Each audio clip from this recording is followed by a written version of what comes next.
Kindie Rock Stars.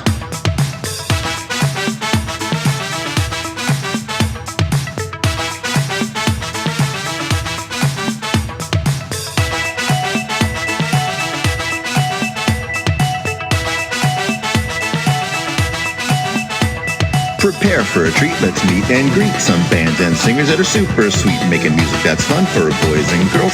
Help them learn about this great big world. Fun for the family, yes it's true, your kids will love it and you will too. Clap and dance and sing aloud, become a part of the Kindie crowd. These songs will make you move your feet and give your ears a great big treat. So settle in, grab your guitars, and let's get to know our Kindie rock stars.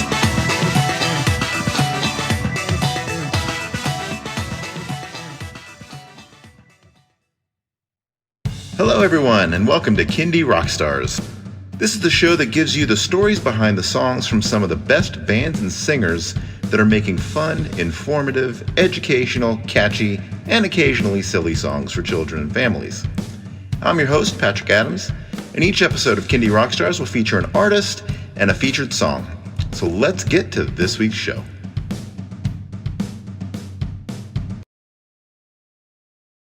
Here with me today from the beautiful country of New Zealand is Judi Cranston of kindyRock. Judi, welcome to the show. Hi, it's so great to be here. Thank you so much for having me. And I love the name of your show. I think we have a little bit in common there. Absolutely. It's a great name you have. So tell me a little bit about yourself, how you got into Kindie music and some of your background. Sure. Well, I've always had a love of music, which I'm sure you understand. And, right from a very early age, I remember listening to choirs and just being absolutely absorbed by things like that. I taught at schools. I trained as a secondary teacher and taught secondary school and then intermediate, which is the 11, 12-year-olds, and then primary, and then ended up doing preschool stuff. I left teaching and decided to be a rock star because I wanted to be a rock star. So I had a band called Famous Fish for quite a few years. And then sadly, one day about 14 years ago, I broke my knee on stage. And I thought, I can't be a rock star forever. I better think of something else to do. So I decided to start up kindyRock, my music education company. And I do have a real affinity with using music as an educational tool. And so for me, kindyRock is about that, creating songs and teaching experiences using music that people can really enjoy, but also learn things from. So that's the background, where it came from.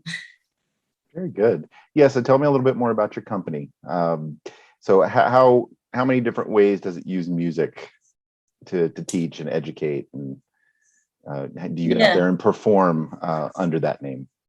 Yeah, okay. So our brand name's called kindyRock, and I guess the first few years we did lots and lots of classes where we would invite parents or mainly parents, caregivers along, and we would be having a little circle time in a room with like 10 mums and 10 kids, generally the preschool age, and mainly sort of under 3 as well, because mostly by the time kids get to 3 in New Zealand, then they're off to kindies or other things, kindergartens. So I spent the first 3 or 4 years really just honing in on what children liked to listen to, what parents like to listen to as well. So it became a collective learning experience, learning to write a song that really encapsulated something that was interesting for the child, but also a learning experience as well. So I spent a lot of time honing the craft of writing an educational song that was still fun because we don't want it to be boring. And then, so in the first few years, I actually put out 6 albums, which was mammoth, but I wanted to actually have enough material of my own so I didn't have issues with copywriting. And so a lot of the stuff I wrote in the first few years was like, okay, we want to do a transport theme. I need to write a train song or a song about a digger. And so that's how I started writing. And then as I got further on, I changed the style a bit of writing and got more into personal development kind of stuff. So I wrote a whole bunch of affirmations for kids, which I don't think we're going to talk about today, but we might another day. But anyway, so I wrote a whole bunch of affirmations for kids, which is using music as a positive learning experience of language and feelings and stuff. But more recently, because I feel like I don't want to just keep writing, I want to extend what my what I want to say, my footprint on the world. I've got into teaching teachers. So that's what kindyRock mainly does now. So it teaches, not necessarily teachers, but anyone who wants to actually use music as an educational experience with kids, how to do that in a better way, in a more effective way. And why we want to do that. Like why is the brain such a beautiful thing for children to use when you use it with music?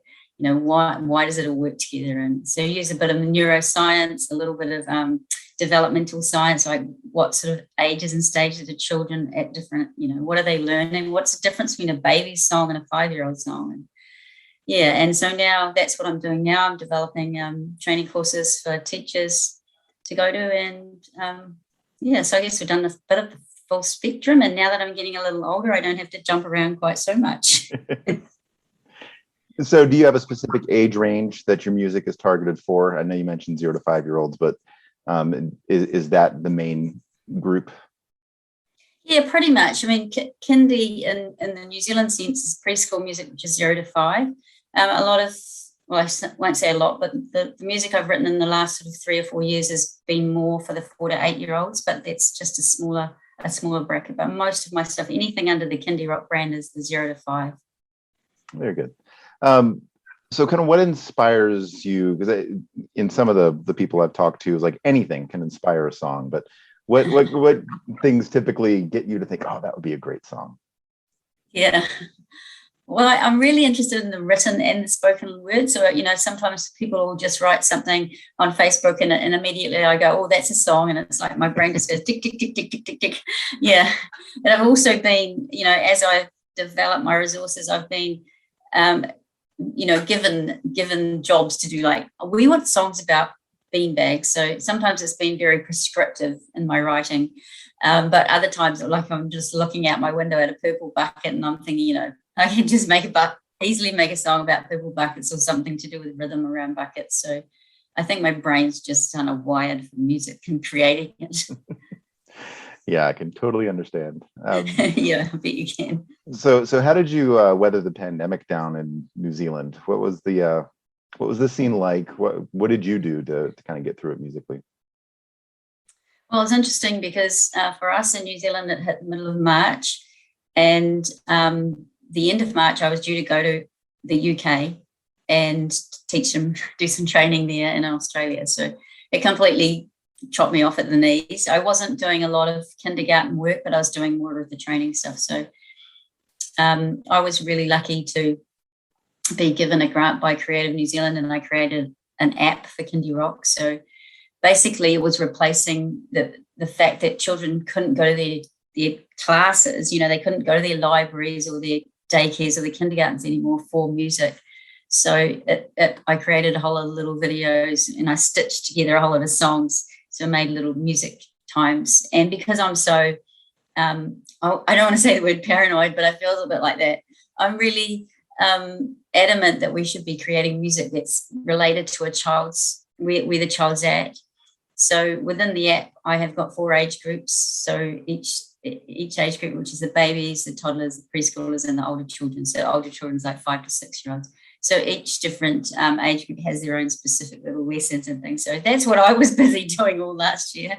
And it was supposed to be released in December, but it came out in March this year amidst another pandemic that we got locked down in our city. So it's been, yeah, I mean, even now as we speak, we've gone back into another lockdown. So home again, loving my husband. Yeah, so pandemic certainly has made a change for me. And I guess it's opened my eyes up to realize that people really do want online stuff. And it's been something that I have been avoiding, I guess. And also, I mean, we all love being in person with music, don't we? Right. There's a certain vibe and seeing the faces of children but, you know, we've had to learn to use our music in different ways. And so I feel like the pandemic's been a blessing in a way. I've got people all around the world now who love my stuff. And, you know, that's really great. Comes back to one of my life goals, which I could tell you about it if you want, but I want to let you have a turn. No, please go ahead and tell me. It was in 2009, so I've been doing kindyRock for 1 year, and I made a goal that I wanted my music to be all around New Zealand, and it was like, okay, I worked pretty hard, and yeah, it was through New Zealand, through most of the daycares and kindergartens. And so the next year I thought, oh, I better make another goal. So I wrote down on a piece of paper, I want my music to be accessible to any child in the world. And this was back in 2009. And now I see that that's come true. Like I never had any idea how that was going to happen, but it's pretty exciting seeing our music being able to be reached by other people in other countries. And I think it's such a beautiful time for us to be creators, because everything is so accessible. We're really blessed. Yeah, I think the platforms that are available now has really opened up that horizon. That's been fantastic. All right, are you ready to get into a song? I am so ready.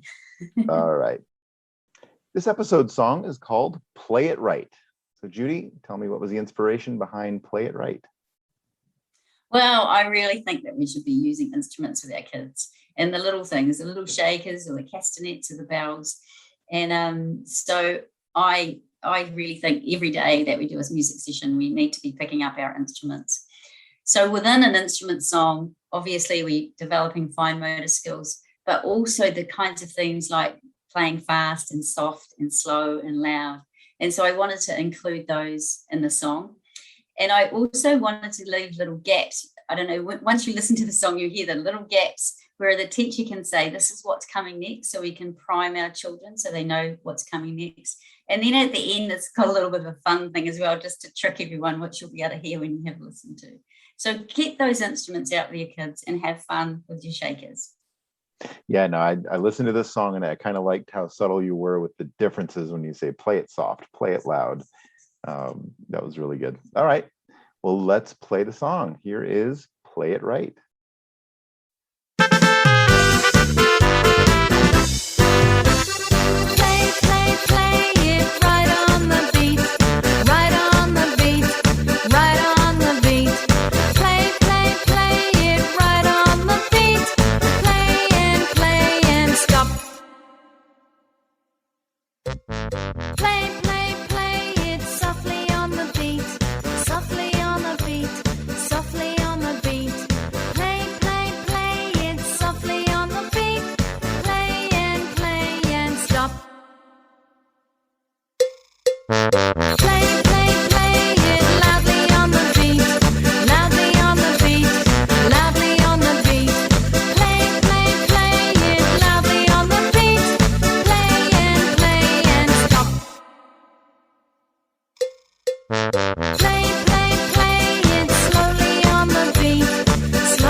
That was Play It Right by Judi Cranston of kindyRock. All right, Judi, tell everyone where they can stream and download that song and where they can find you on social media. Absolutely. Well, I hope you've got your listening ears on, because it's a little tricky. My YouTube channel is kindyRock, and Kindie is not spelt like this podcast. It's spelled KINDYROCK. So kindyRock on YouTube, or if you want to find me on Spotify, you actually have to find my name, which is Judi Cranston, Judi Cranston. But actually, if you just Google the song of the name or in Spotify, you should be able to find it as well. And apart from that, you can look me up on my Facebook and also on my website, which is just kindyrock.com. Very good. Judi, thank you so much for being on the show. This has been an absolute pleasure. Thank you very much. It's been amazing. Take care.